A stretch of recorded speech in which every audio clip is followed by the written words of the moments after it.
بھارت کا 2 روز میں پاکستان سے تیسرا رابطہ، مادھوپور ڈیم سے پانی کے اخراج کی وارننگ جاری، دریائے ستلج میں مزید پانی چھوڑ دیا۔ سفارتی ذرائع کے مطابق بھارتی ہائی کمیشن اسلام آباد نے وزارت خارجہ سے رابطہ کر کے دریائے ستلج میں سیلاب سے متعلق معلومات دیں۔ پاکستان نے سیلاب کی معلومات کے تحت الرٹ جاری کر دیا۔ بھارت کی جانب سے پانی چھوڑنے کے بعد شدید طغیانی ہوگی۔ سرکاری ذرائع کا کہنا ہے بھارت کی طرف سے پہلا رابطہ 24 اگست صبح 10 بجے کیا گیا تھا۔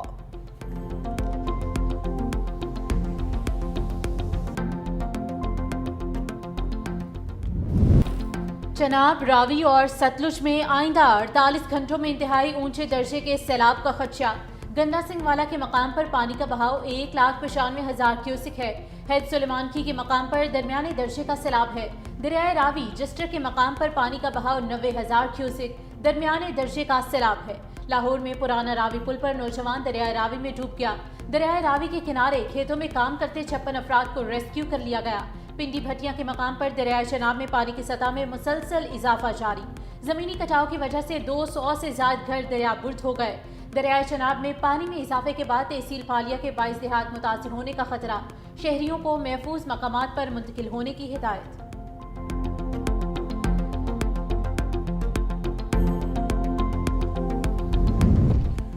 غیزر میں گلیشیئر پھٹنے سے بننے والی جھیل سے پانی کا اخراج جاری، حکومت کا متبادل گاؤں بنانے کا فیصلہ۔ سیلاب سے سینکڑوں افراد بے گھر ہو چکے۔ ترجمان جی بی حکومت نے کہا کہ گلگت بلتستان حکومت وفاق کے ساتھ مل کر متاثرین کے لیے متبادل ولیج بنائے گی۔ بونیر میں سیلاب کے باعث 13 افراد تاحال لاپتہ، سرچ آپریشن جاری۔ گزشتہ 10 دنوں میں 296 افراد کی لاشیں لواحقین کے حوالے کی جا چکی۔ غیزر میں تالی داس کے مقام پر ریلیف آپریشن جاری۔ محکمہ خزانہ خیبر پختونخوا نے مزید 2 ارب روپے سیلاب زدگان کے لیے جاری کر دیے۔ سیلاب زدگان کے لیے اب تک کل 6.5 ارب روپے سے زائد فنڈز جاری ہو چکے۔ مانسون بارشوں کا 8واں سپیل، لاہور سمیت پنجاب کے مختلف شہروں میں وقفے وقفے سے بارش کا سلسلہ جاری۔ لاہور میں چھت گرنے سے 2 افراد جاں بحق، 1 زخمی ہوا۔ کھیرا پل منہالہ روڈ پر چھت گرنے سے 25 سالہ رانی اور 18 سالہ آفتاب شامل۔ گجرات کے محلہ شاہ کھولے میں دیوار گرنے سے نوجوان جاں بحق۔ سیالکوٹ میں 13 گھنٹوں سے مسلسل بارش، سڑکوں پر 2 سے 3 فٹ پانی جمع، گلیاں محلے ندی نالوں کا منظر پیش کرنے لگی۔ نشیبے علاقے ڈوبنے سے دفاتر جانے والوں کو شدید مشکلات کا سامنا، کئی علاقوں میں بجلی کی فراہمی معطل۔ وزیر آباد اور فیروزوالہ میں بھی بادل برسے۔ کراچی میں رواں ہفتے بارش کا کوئی امکان نہیں۔ شہر میں آئندہ چند روز تک موسم مرطوب رہے گا، مطلع جزوی طور پر ابر آلود رہنے کا امکان۔ نائب وزیر اعظم اور وزیر خارجہ اسحاق ڈار سے ترکیہ کے وزیر خارجہ حکان فیدان کی ملاقات۔ اسحاق ڈار نے کہا OIC وزرائے خارجہ اجلاس کی صدارت پر ترکیہ حکومت کو سراہتا ہوں۔ ملاقات کے دوران دونوں ممالک کی جانب سے فلسطین کے ساتھ اظہار یکجہتی اور فوری انسانی امداد کی رسائی پر اتفاق ہوا۔ پاک ترکیہ قریبی تعلقات اور تعاون میں مزید فروغ کا اعادہ ہوا۔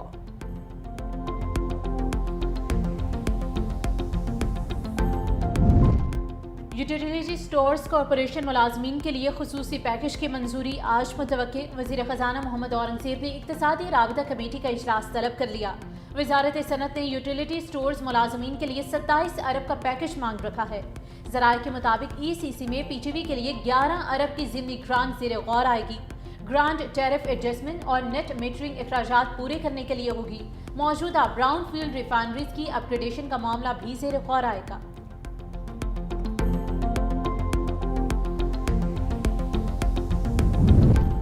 خیبر پختونخوا میں پولیو کے مزید 2 کیسز رپورٹ۔ متاثرہ بچوں کا تعلق ٹانک اور شمالی وزیرستان سے ہے۔ رواں سال پاکستان میں پولیو کے مجموعی کیسز کی تعداد 23 ہو گئی۔ ملک بھر میں پولیو مہم 1 ستمبر سے شروع ہوگی۔ نیشنل ایمرجنسی آپریشن سینٹر کے مطابق 99 مخصوص اضلاع میں 2 کروڑ 80 لاکھ سے زائد بچوں کو پولیو کے قطرے پلائے جائیں گے۔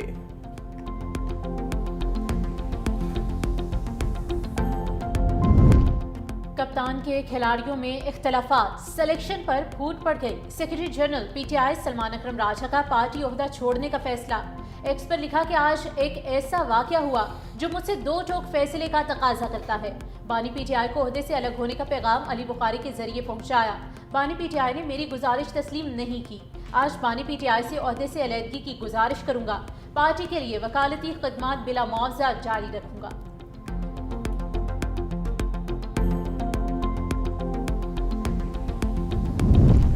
ٹرمپ نے ایک بار پھر مودی کے زخموں پر نمک چھڑک دیا. میڈیا سے گفتگو میں دوبارہ پاک بھارت جنگ بندی کا تذکرہ کر دیا. کہتے ہیں پاک بھارت جنگ بہت شدید تھی. تنازع ایٹمی جنگ میں بدلنے والا تھا. جنگ میں 7 طیارے گرائے گئے. میں نے ان سے کہا آپ تجارت کرنا چاہتے ہیں تو 24 گھنٹے میں جنگ روک دیں. دونوں نے فوری بات مان لی اور جنگ روک دی.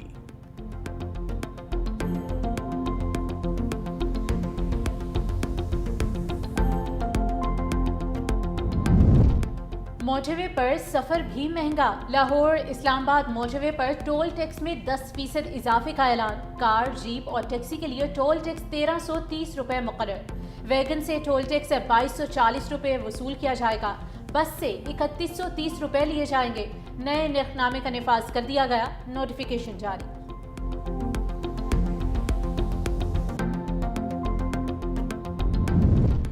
وزیر اعلیٰ سندھ مراد علی شاہ سے ورلڈ بینک کی نئی کنٹری ڈائریکٹر کی ملاقات. زرعی tax, sales tax, on services, property tax کو مزید بہتر کرنے، صحت اور تعلیم پر مزید فوکس کرنے پر اتفاق.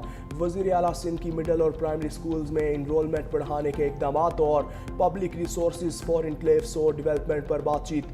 وزیر اعلیٰ سندھ مراد علی شاہ نے کہا سندھ حکومت ریونیو اور سروس ڈیلیوری کو مضبوط کرنے کے لیے اقدامات کر رہی ہے. غیر ترقیاتی بجٹ کو کنٹرول کیا جا رہا ہے.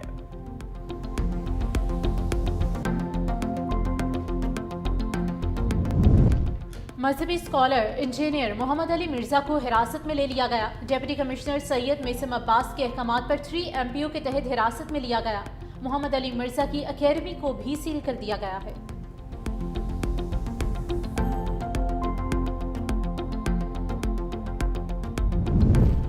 لاہور ہائی کورٹ میں طالبہ کے موبائل ڈیٹا سے ویڈیوز بنا کر وائرل کرنے کا کیس. عدالت نے ٹیچر شاہد کی عبوری ضمانت مسترد کر دی.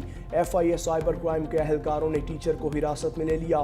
ملزم نے طالبہ کے موبائل سے تصاویر لے کر ویڈیوز بنائیں. بیرون ملک طالبہ کے رشتہ داروں کو بھجواتا رہا.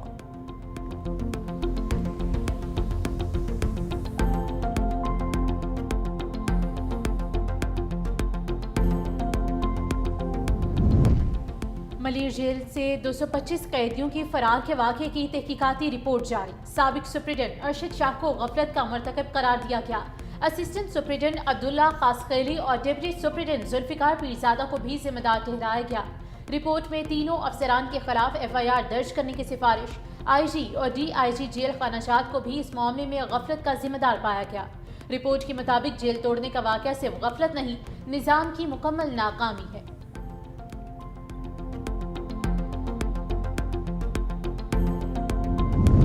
لاہور میں آوارہ کتوں کی بھرمار، شہریوں کا گھروں سے نکلنا محال.